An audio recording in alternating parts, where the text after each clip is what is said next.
Hello, everyone. Welcome back to Reimagine 2021 version 8.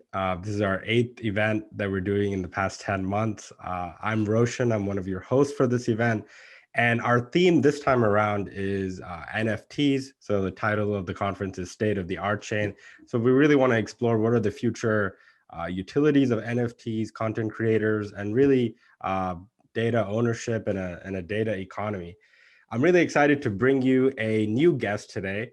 With me here today, I have Gary Bracey, who is the CEO at Terra Virtua. Gary, thank you so much for joining us here today.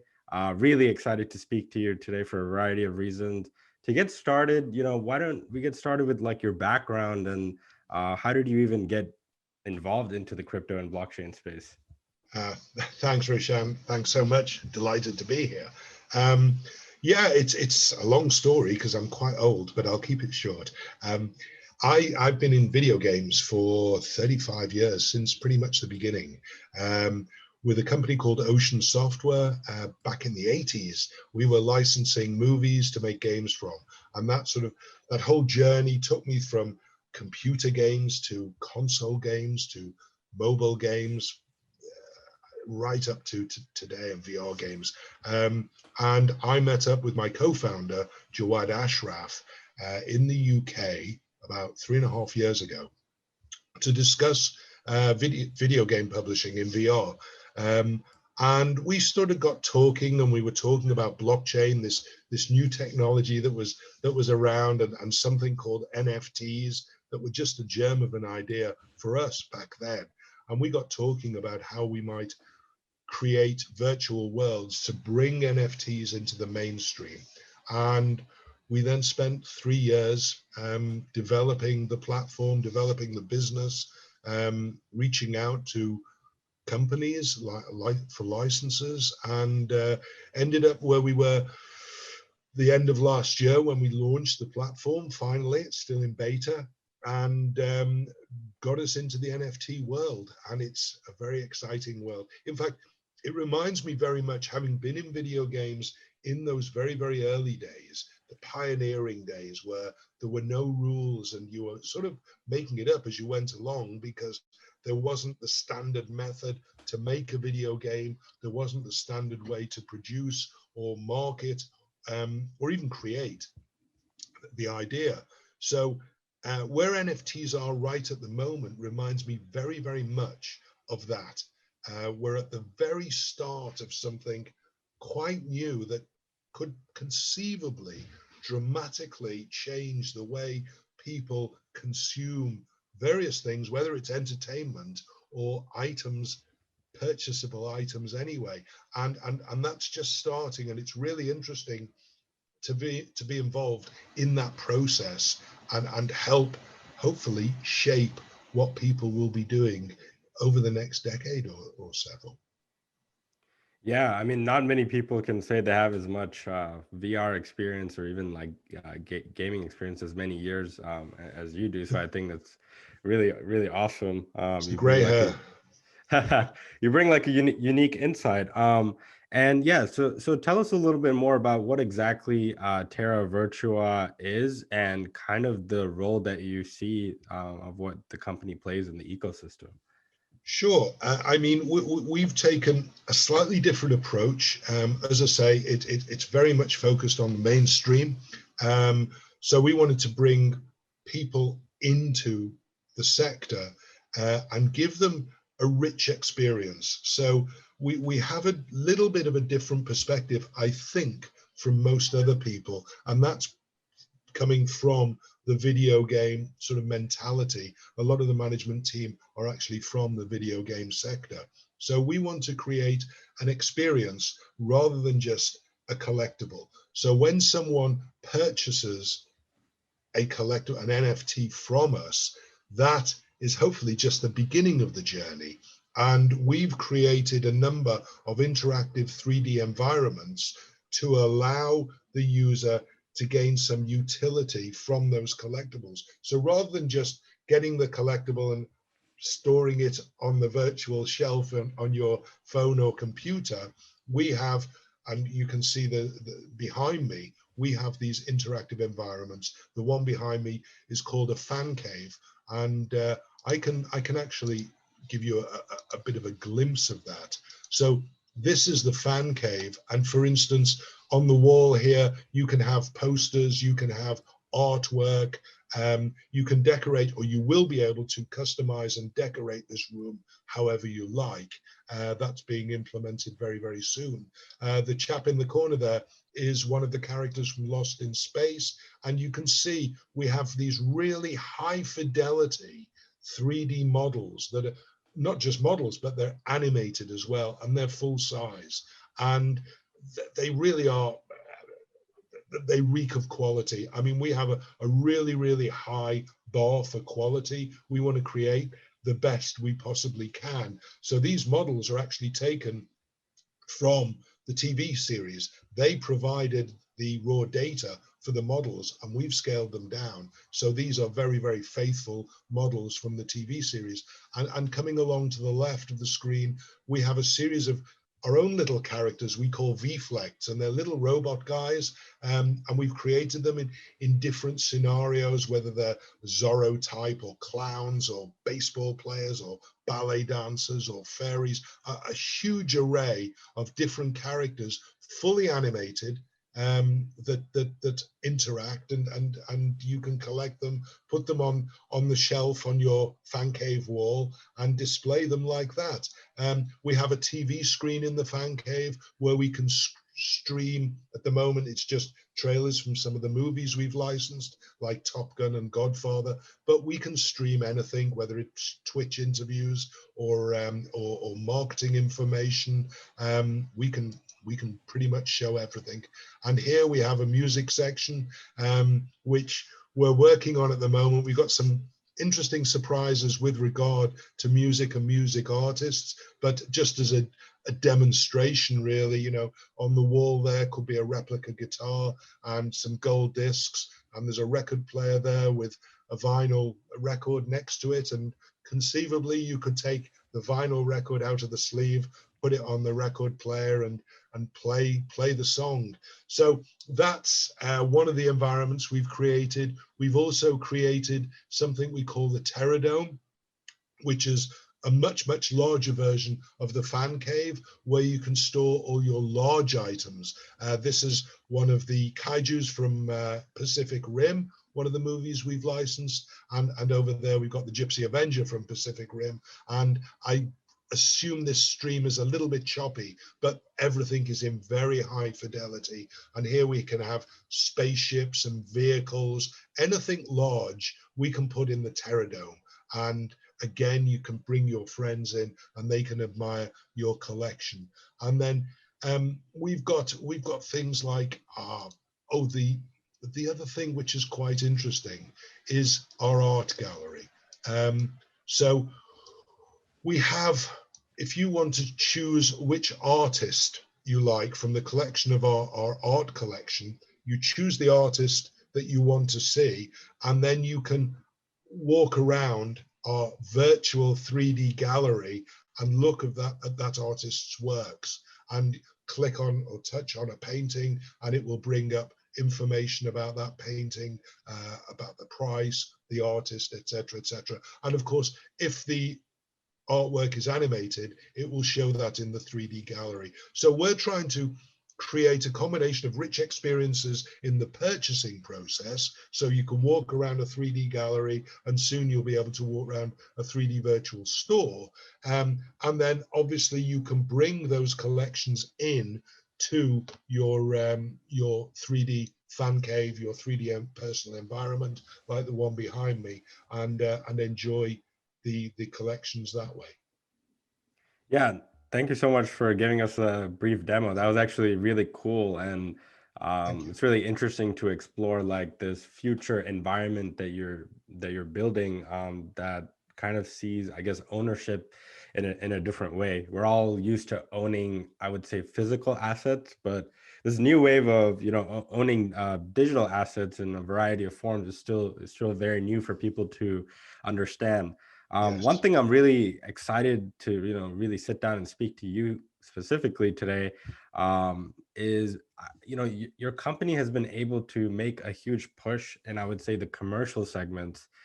Can you tell us a little bit about, I think you were telling us about Pacific Rim, and I know you have exclusives like Godzilla and King Kong. You guys have these partnerships.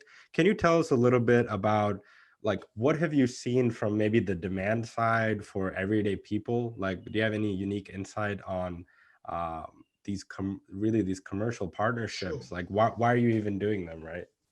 Well, again, it was to entice the mainstream. I mean, what we have to do, and you said something insightful a moment ago, is it's getting people's heads round buying something digital.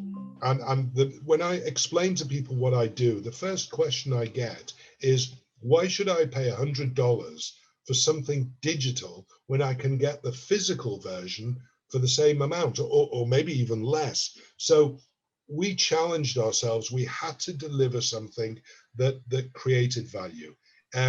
So with Godzilla v Kong, and we were very, very keen to get the license for that, and we acquired the license. So with something like the Terra Dome, you can actually have a full-size Godzilla. Um, sorry, you can have a full-size Godzilla in the Terra Dome and interact with that.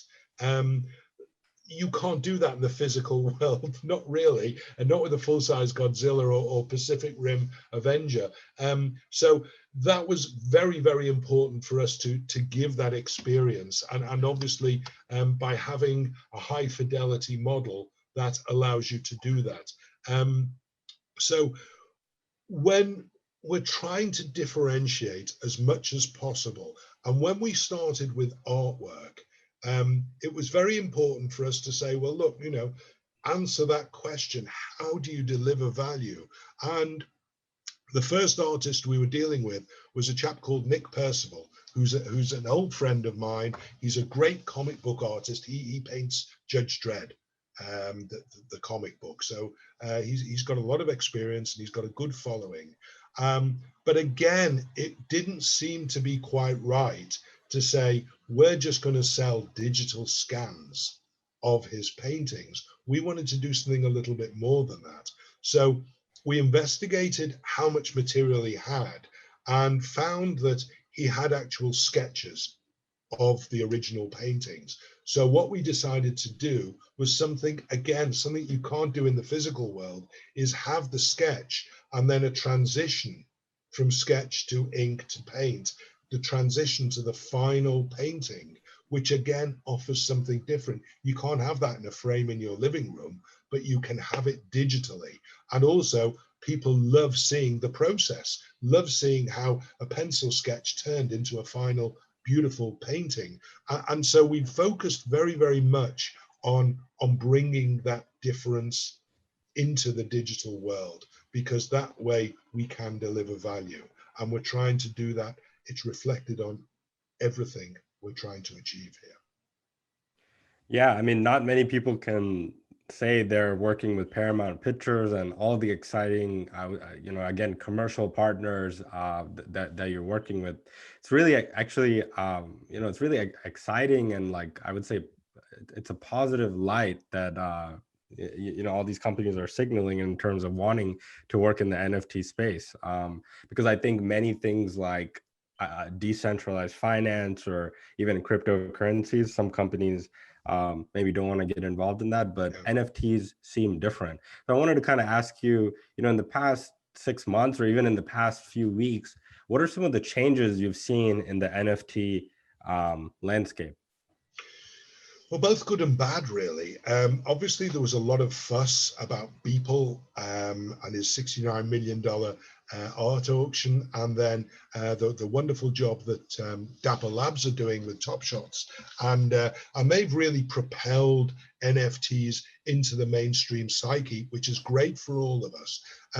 The problem is there's a negative side to that as well, because people start thinking, oh, I've got to spend thousands or hundreds of thousands of dollars on these things. I'm not going to do that. And they don't realize there is a sort of mass market level where they can come in and enjoy the the items at a much, much lower cost. But the other issue, which has been troubling me an awful lot, is that it sort of opened the floodgates for lots of people who weren't really aware of what NFTs represented to just come in and flood the market with stuff that has no significant value. And so, you know, the example I often give is someone put up a photograph of Kanye West with their grandmother and said, you know, I want $1,000 for that photograph. No, it doesn't have that sort of value, and people aren't really thinking about. They just saw it as a money grab, and oh great, there's this new NFT thing, and it's selling virtual stuff, scans, JPEGs for thousands or hundreds of thousands of dollars. I'll take a piece of that. And, you know, you've got companies like ourselves, and you've got Dapper Labs and many, many others, Nifty Gateway and everyone else, who spent a long, long time building solid foundations for a long-term business and building the trust and the quality of the products that they're offering. And you know, you've got people who are just coming along and trying to jump on the back or ride on the coattails of that. And it doesn't seem right. It would be right if the quality was as good, but the quality just wasn't there.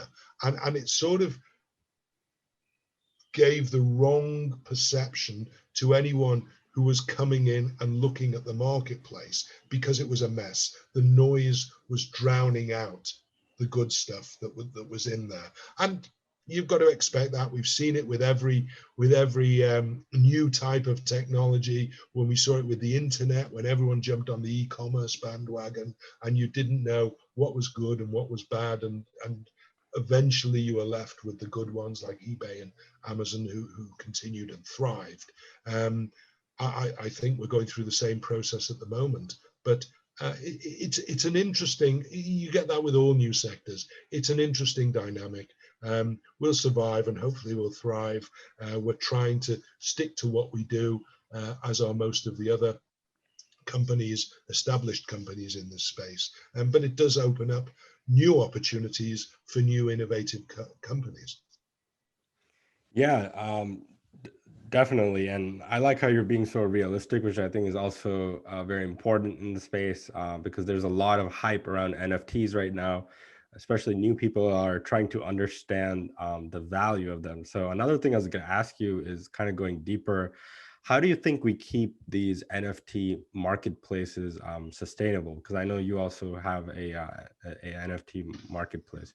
Yes, I think it needs to be treated as a proper business. I mean, the first thing we did when we started on the art side, for instance, we drafted and issued contracts to all of the artists we onboarded, because they need to be able to state that they are the actual creators of the artwork that they're selling on our marketplace, and that they're not going to go to another marketplace and mint another 10,000 of something they just sold. That was something we brought in quite early on, because we were shocked to learn that there were people who were just taking stuff from the internet and putting it on an NFT marketplace and claiming it to be their own and getting hundreds, maybe thousands of dollars.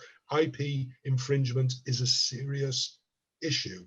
And we wanted to make sure we did everything correct, which is why we're working with large companies like Paramount and Legendary and some sports and music artists, because we want to make sure that we have the rights to everything we sell, and also gain the trust of the user, the consumer, that they know they're getting something genuine and not counterfeit. And the same with the artists as well. The artists are now enjoying coming on board, knowing that we're legitimizing what they're doing. And that's quite important for everyone. It's important for us, it's important for the artist, and it's important for the consumer. Yeah, one thing to highlight from what you just said is the element of trust. I think that's one thing that new people entering the space, they don't immediately see that, because you're right. There's just the demand. I'm not sure the demand and or the supply and demand is equal right now. I think there's a lot more supply in some of these marketplaces Yes. compared to the demand. And we also saw this years ago. It's just interest is peaking right now. But I think you guys do have a unique take on this. I know you also have a token. So tell me a little bit about the role that the token plays within your company and within your ecosystem. Sure. Our token, which is called the TVK, we listed in December. We have always used it and portrayed it not as a currency. We haven't been encouraging people to buy it, to get the tokens, to use them for purchasing. We're just establishing and shortly about to launch the first version of our Terra Virtua Prestige Club. And what that will be is, think of it as an airline loyalty type scheme, whereby there's a bronze, gold, silver, platinum, etc., tiers of benefits, depending on how many BK you hold. So if you hold, and don't take these numbers literally, but if you hold 100 TVK, for instance, you would be granted bronze membership, bronze prestige, and that would entitle you to maybe previews of certain NFTs, or maybe the opportunity to purchase, be the first to purchase certain NFTs, interviews with some of the artists or celebrities who are featured in our productions, right up to, perhaps even staking your tokens to acquire a license and getting a financial return on that staking. There are a number of schemes we have in the works, based on these different tiers, which we're hoping will create a whole new business, really. I mean, DeFi is very exciting, and we're just investigating the opportunities, but we've got some very, very clever people working in the background on that. And I don't want to steal the thunder by being too specific about what's being offered, but that's coming very, very soon. We're going to launch with native staking, which is fairly imminent, and we'll be rolling out the whole prestige program in the weeks following that. Yeah, no, I absolutely love that, the concept of using NFTs for this loyalty rewards utility. Because I think, again, most people in the space still see it as heavily art driven. And I think that's also fine, because that's sort of proliferated and given rise for these other utility functions to even be possible now.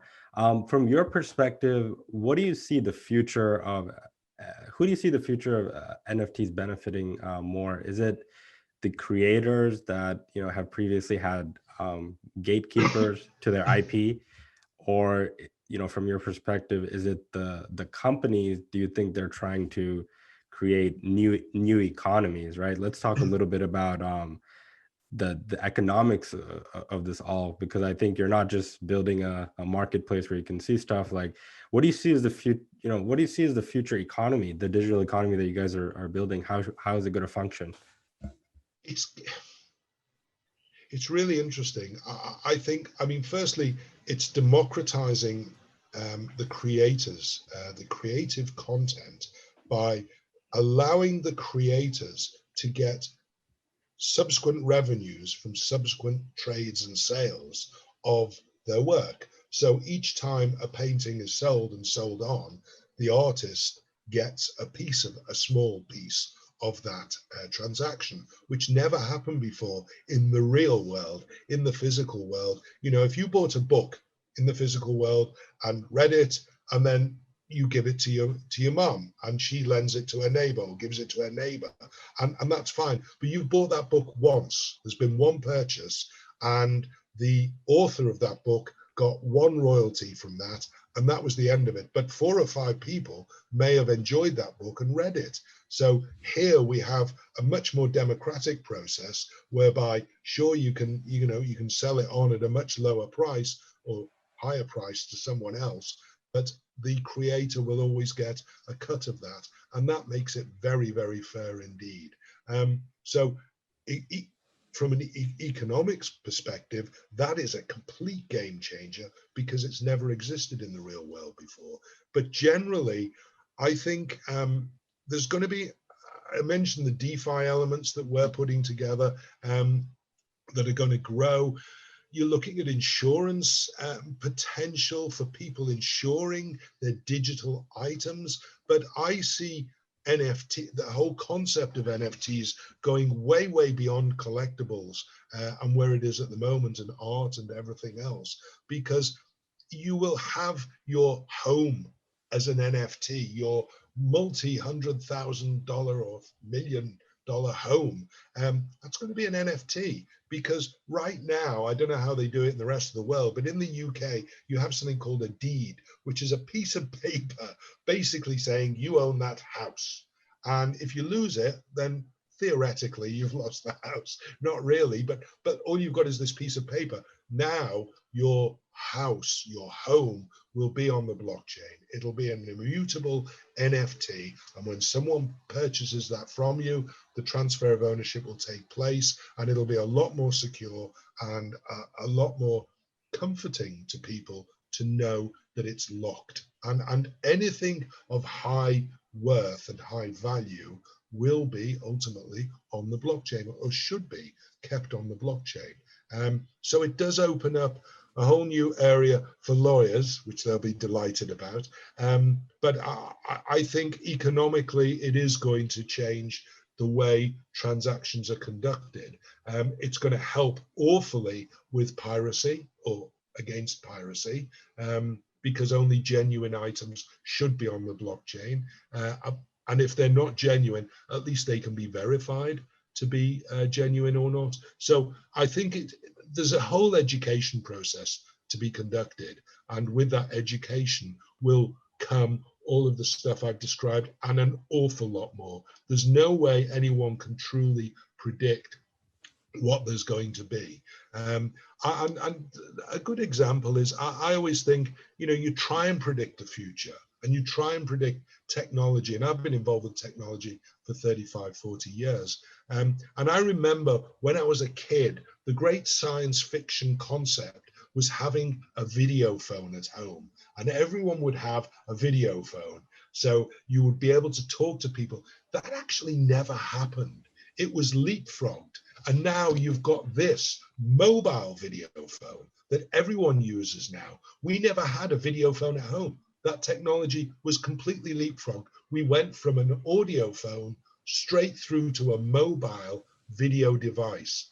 And so it is difficult to predict exactly how the blockchain and specifically NFTs are going to change our lives. But in the little sector that we're in, that we're enjoying, we're trying to do the best job possible to try and bring people into NFTs, bring people into blockchain. As you said, there was this sort of negative perception about blockchain, particularly with corporates who didn't want to get involved with it. It had a sort of shady reputation. And NFTs are actually opening the way to a more legitimate introduction to the technology, and that will proliferate down, and people hopefully will be a little bit more receptive to the whole cryptocurrency and blockchain thing. So we're gonna maybe see our houses as NFTs in the future. Absolutely. No doubt. Yeah, that's pretty exciting. And I think, in the past couple of years, we've had instances where virtual reality has been getting cheaper and more accessible. And now maybe the two industries can maybe merge, and, it's already happening, as I'm sure.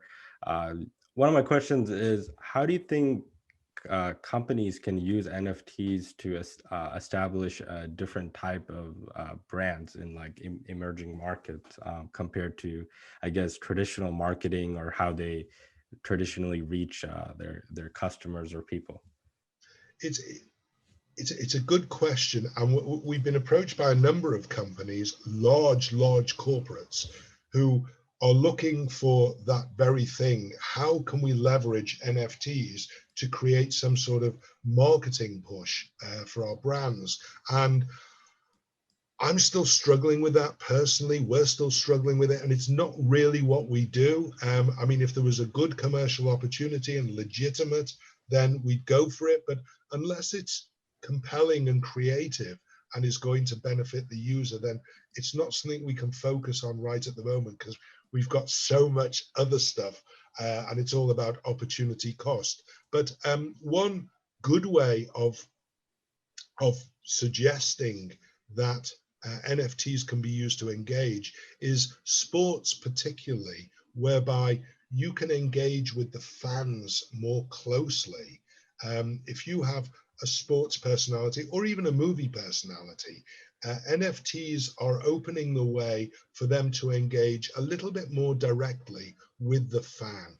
So you buy the NFT, you buy a piece of the celebrity, and that may give you, depending on the level of NFT you have, may give you the opportunity to have a personal one-to-one conversation with that personality, or be part of a Zoom conference with 50 other people because you bought a rare 1 of 10 or 1 of 50 item, and that actually gave you the opportunity to have be part of a Zoom conference with a celebrity. I think there are ways to engage with people that NFTs are opening the doors to.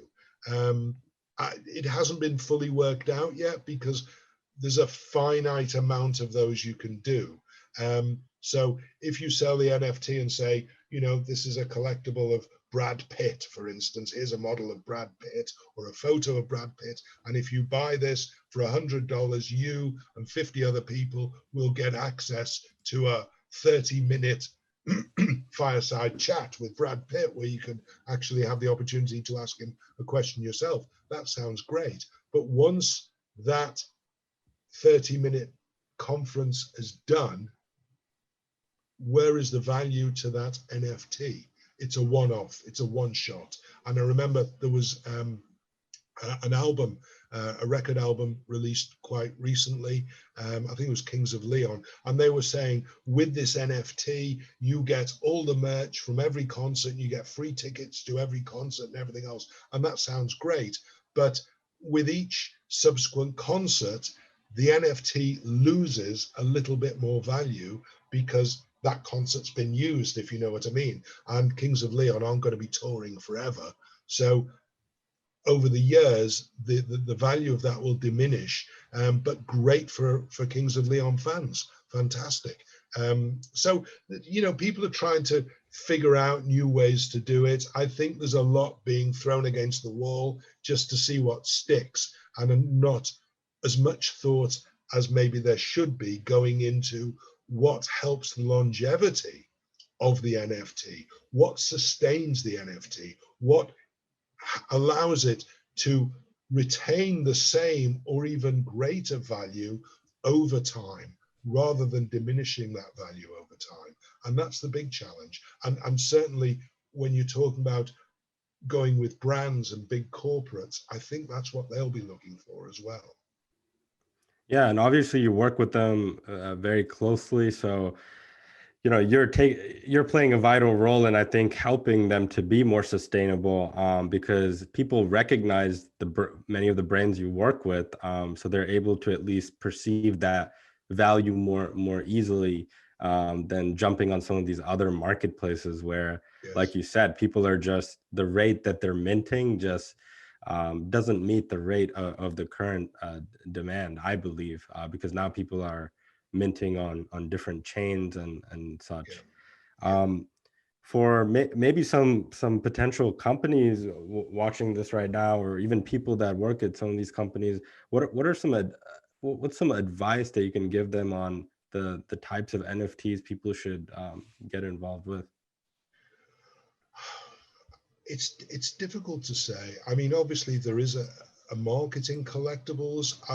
I always think innovate, don't copy.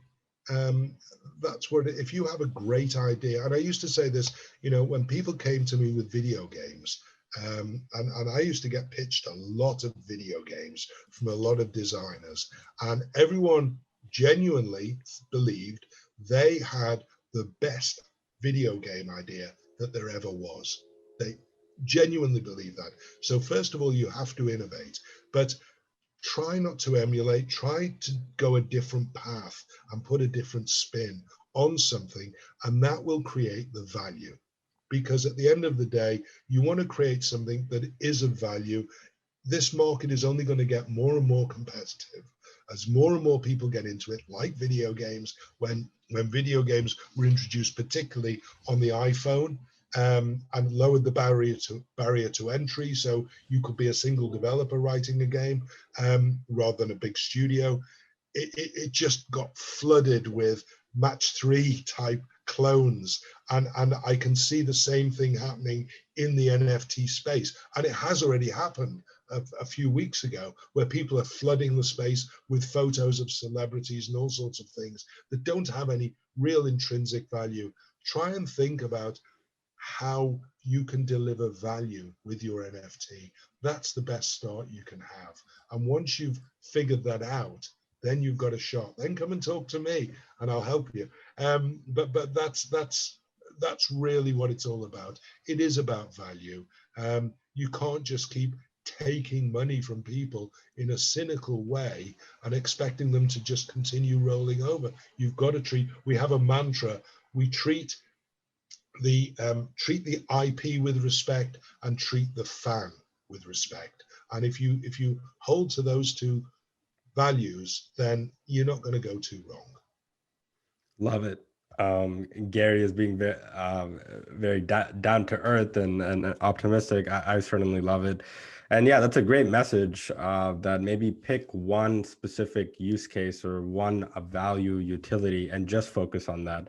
I see a lot of projects trying to do everything at once, and it's hard because people don't even understand how to interact with them. So I'm glad we were able to cover a little bit about that, what you can actually do with a lot of these NFTs.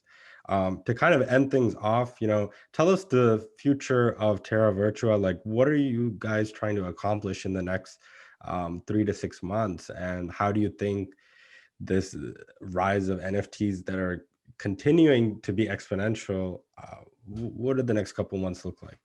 Sure. As I said at the very beginning, our challenge is to hit the mainstream and get mainstream accepting the concept of NFTs, of digital collectibles, and hopefully grow our business that way. We're talking to a number of interesting entities, organizations, companies looking to branch out in the different genres, whether it's music, sports, entertainment, comics, movies. All of the different entertainment genres and games, of course, are open, and it's finding a way to leverage an innovative take on all of those genres so that you deliver something that people actually want, rather than just throwing stuff onto the market in the hope that some sucker will buy it for $1,000. That's not a long-term business. You have to treat the user and the consumer with respect. If you're going to make a video game, you've got to make a compelling video game. That the most valuable thing anyone has is not money, it's time. And although we're selling content, we are also looking to use people's time in the fan cave, in the Terra Dome.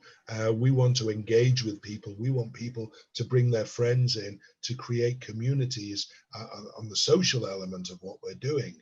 And that takes their time. And that's the most valuable thing you can do. So you have to justify that. You've got to give them a good reason to do that. And we're hoping over the next 6 months, we will grow our user base, we'll entertain our user base, and we'll give them a reason to keep coming back. That's our goal, our short-term and long-term goal.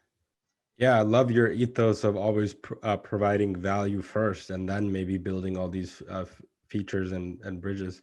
How can people get in touch with you, and any last shout outs, where people can visit and learn more about your project?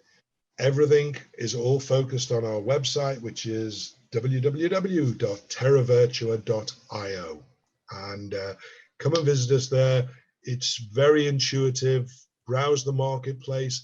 Everything is, in fact, the fan cave and the Terra Dome are free. You can download them. You can run them on your desktop at the moment. Soon it'll be all devices, but it's completely free of charge. So you can play around, you can get a feel of it. You get your first VFleck, these little robot guys, you get your first one free. So you have something to play with, and then just explore. It's fun. TerraVirtua.io. Awesome. Gary, thank you so much for being here today. It was really exciting to talk to you and get kind of like an inside scoop on, you know, what's happening in the NFT and commercial world. Thanks for having me, Roshan. I hope everyone stays awake. And Thanks very much. And for those of you that are watching this right now, stick around. We're bringing you more exclusive interviews and sneak peeks and covering a deeper dive into NFTs. Thank you, Gary. Thanks very much. Bye.